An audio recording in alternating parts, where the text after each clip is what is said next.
The past 2 mornings, their news reporter Julissa Garza has shared how several South Texas districts are working to ensure that their campuses are safe. Yeah, she joins us live in our studios with the story of one Coastal Bend family working together to bridge what educators call the learning gap.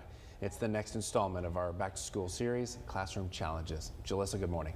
Hey there, good morning. Well, the pandemic impacted every aspect of our daily lives. Homes became offices, restaurants, and for many, classrooms. The Vela family is currently taking down their classroom and shared with me what their at-home schooling journey looked like.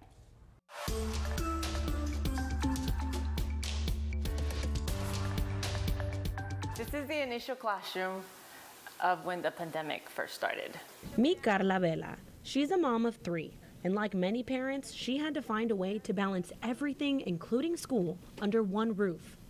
When the pandemic started, I had a pre-K, a first grader, and a second grader. With girls in different grades, it wasn't easy. Breakfast, lunch, dinner, snacks. We have 4 dogs. It's 3 girls.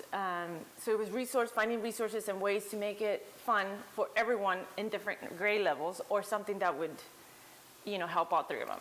Originally, Vela's daughters were in private school, but when the pandemic hit, their school didn't offer at-home learning, which led them to find a district that did. When I made that decision, it was a big commitment, and I couldn't give up.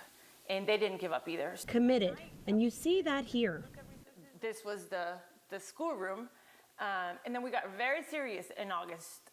We turned another room into our school. A real school. Despite all this, still, Vela worried about the potential of her girls falling behind. The idea of, are we doing enough? Are we learning enough? Are we keeping up? How is it going to be when they go back? And so she leaned on consistency.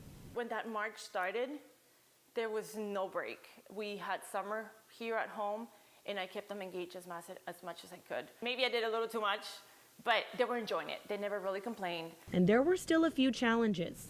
When we went back to school, I could see there was a little bit of a gap in the math for my older one, and the other one had a little bit of a gap in the spelling, and the other one in the reading. But Vela says the key to closing these gaps is communicating with teachers.